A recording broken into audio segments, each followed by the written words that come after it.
Hello আমার প্রিয় বন্ধুরা, সকলে কেমন আছো বলো? আশা করি সকলেই ভালো আছো। আমি আছি অনেক ভালো। চলে এসেছি তোমাদের সাথে আজকে একটা নতুন ভিডিও নিয়ে। বন্ধুরা, যদি তোমাদের সন্তান খুব জেদি হয় এবং পড়াশোনা না করে, বৃহস্পতিবার দিন এই মন্ত্র জপ করো, তাহলে তোমাদের সন্তান দিন রাত পড়াশোনা করবে। অতি মনোযোগী ও অবাধ্য সন্তানকে বশে আনার একটি সহজ টোটকা আজকে তোমাদের সাথে আমি শেয়ার করব। তো চলো বন্ধুরা, ভিডিওটা শুরু করছি।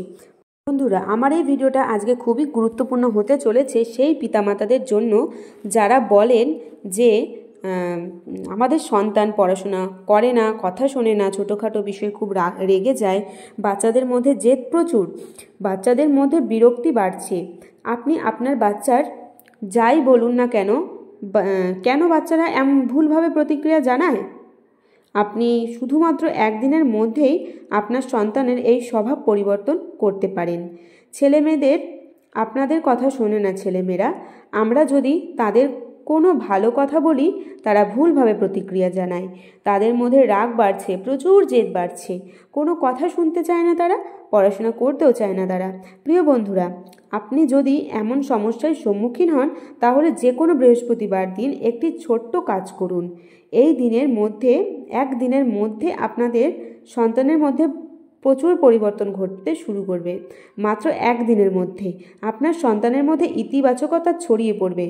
যেসব ছেলেমেয়েদের রাগ বেশি, একগুঁয়ে হয়ে থাকে, কোনো কথা শুনতে চায় না, পড়াশোনা করতেও চায় না, এবং শিশুদের জন্য তাদের মা করতে পারেন বা বাবাও করতে পারেন। আর যে কোনো ছেলেমেয়েরা বয়সে বড় বা যারা নিজেরাই বুঝতে পারে আমাদের স্বভাব খারাপ হয়ে যাচ্ছে, আমরা ছোট ছোট বিষয়ে রাগ করছি, আমরা খুব একগুঁয়ে হয়ে গেছি, তাহলে এই ধরনের ছেলেমেয়েরা নিজের জন্য এটি করতে পারেন। একটি ছোট্ট কাজ, যা যে কোনো বৃহস্পতিবার হতে পারে, এটা করতে পারেন। এতে করে আপনি একদিনের মধ্যে আপনার বাচ্চার পরিবর্তনগুলি অনুভব করতে শুরু করবেন। এর জন্য কি করতে হবে জানার আগে, আপনি যদি প্রথমবার আমাদের ভিডিওটা দেখে থাকেন, তাহলে অবশ্যই চ্যানেলটা সাবস্ক্রাইব করে দেবেন আর বেল আইকনটা টং করে বাজিয়ে দেবেন, যাতে আমার কোনো নোটিফিকেশন সবার আগে আপনাদের কাছে চলে যায়। তো চলুন ভিডিওটা শুরু করছি। তাহলে বন্ধুরা, কি করতে হবে মনোযোগ দিয়ে শুনুন। যেসব রাগী শিশু, জেদি এবং খিটখিটে, বাবা মায়ের কথা শোনে না, ভুল পথে যাচ্ছে, এই সব শিশুরা যে ঘরে ঘুমায়, বুধবার রাতে একটি ছোট্ট পাত্রে একটু মধু নিয়ে তার মাথার কাছে কোথাও রাখুন। শিশুটি যেদিকে মাথা রেখে ঘুমায়, তার মস্তিষ্কের দিকে যে কোনো বাটিতে একটু মধু রাখুন, একটুখানি মধু রাখুন বুধবার রাতে। এখন কিছু লোকের সামনে এই অবস্থাও দাঁড়াবে যে, যেসব শিশু রাগ করে এবং জেদি, তারা যদি তাদের বাবা মায়ের কাছে না থেকে দূরে থাকে, এমন পরিস্থিতিতে বাবা মায়ের উচিত একটি পাত্রে একটু মধু নিয়ে বাড়ির পুজোর ঘরে রাখা বুধবার রাতে রাখতে হবে এটা। তাহলে বন্ধুরা, সন্তান যদি আপনার সাথে থাকে, তাহলে তার মাথার পাশে একটি বাটিতে মধু রাখবেন বুধবার রাতে। আর সন্তান যদি দূরে থাকে, তাহলে বাটিতে একটু মধু নিয়ে আপনার পুজো ঘরে রাখবেন বুধবার রাতে।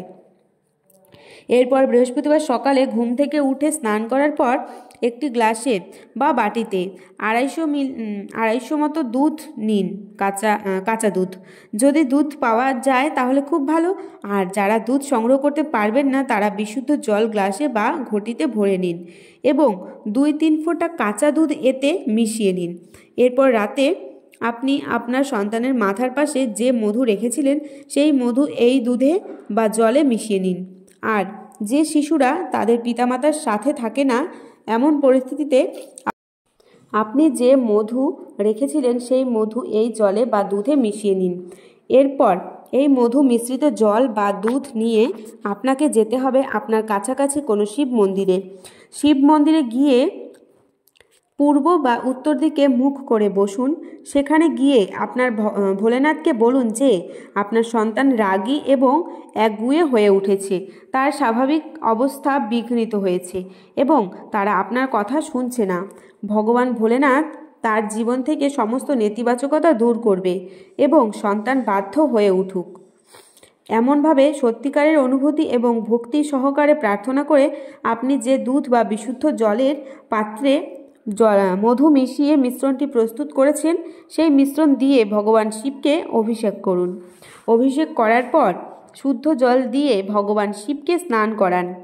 স্নানের পর শিবলিঙ্গে হলুদ চন্দন লাগান। হলুদ চন্দন পাউডার আকারে আসে, এতে সামান্য জল মিশিয়ে শিবলিঙ্গে লাগান। এরপর শিব মন্দিরে বসে ভগবান ভোলেনাথের কাছে আপনার ইচ্ছার জন্য প্রার্থনা করুন। সন্তানের অস্বাভাবিক অবস্থা নিরাময়ের জন্য প্রার্থনা করুন এবং এই মন্ত্রটি 108 বার জপ করুন। আপনি যে কোনো জপমালা দিয়ে জপ করতে পারেন। আপনি রুদ্রাক্ষ জপমালা, হলুদ জপমালা, তুলসী জপমালা বা যে কোনো জপমালা দিয়ে জপ করতে পারেন। আর যদি আপনার জপমালা না থাকে তাহলে আপনি আপনার আঙুলের উপর গণনা করে করতে পারেন। যখনই মন্ত্রটি জপ করবেন পিঠ বাঁকিয়ে বসবেন না, পিঠ সোজা হয়ে বসুন। যখনই মন্ত্রটি জপ করবেন তার আগে আপনার ছেলে বা মেয়ের নাম নিয়ে ভগবান ভোলেনাথকে স্মরণ করুন এবং বলুন, আমি আমার সন্তানের জন্য এই কাজ করতে যাচ্ছি। এর পূর্ণ শুভ প্রভাব যেন আজ থেকে শুরু হয়। আর জেদ, তার রাগ, তার বিরক্তি, তার মানসিক অবস্থার উন্নত করুন এবং তার জীবন থেকে সমস্ত নেতিবাচকতা দূর করুন। যে শিশুরা এটি নিজের জন্য করছে তাদের শিশুদের জন্য প্রার্থনা করা উচিত এবং তারপর এই মন্ত্রটি 108 বার জপ করা উচিত। মন্ত্রটি হল ওম শান্তে প্রশান্তে সর্বে ক্রোধ প্রশানীন স্বাহা। ওম শান্তে প্রশান্তে সর্বে ক্রোধ প্রশানীন স্বাহা। এই মন্ত্রটি 108 বার জপ করে আপনার ইচ্ছা পূরণের জন্য ভগবান ভোলেনাথের কাছে প্রার্থনা করুন। মনে রাখবেন, যে কোনো বৃহস্পতিবার আপনাকে এই কাজটি করতে হবে। শুধুমাত্র একটি বৃহস্পতিবার এই মন্ত্র জপ করলে শিশুদের স্বভাব পরিবর্তন শুরু হবে। তার রাগ, জেদ, একগুঁয়ে স্বভাব পরিবর্তন হতে শুরু করবে এবং আপনার কথা শুনবে। আপনি চাইলে এই কাজটি বারবার করতে পারেন। যদি বুঝতে অসুবিধা হয় তাহলে আমি আবারও বলে দিচ্ছি কি করতে হবে।